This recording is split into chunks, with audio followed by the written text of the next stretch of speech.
How to fix ChatGPT PDF not opening problem. Hi everyone, I'm here to assist you today without any delay. Let's jump right in. First, open your ChatGPT app. I have simply typed in a sample link. Simply click on it, and if it does not open up, what you can do is open Chrome and search ChatGPT login. After you search it, click on official ChatGPT website and log into the same Google account. Then click on the two lines at the top left corner of your screen. And here, click on the same chat. Here you'll find the link. Click on the link and it will open from website.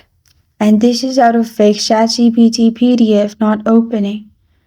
Thank you for joining me today. If this video helped you out, please leave a like and subscribe for more. Got a question or want to suggest a topic, comment below. Thank you for watching.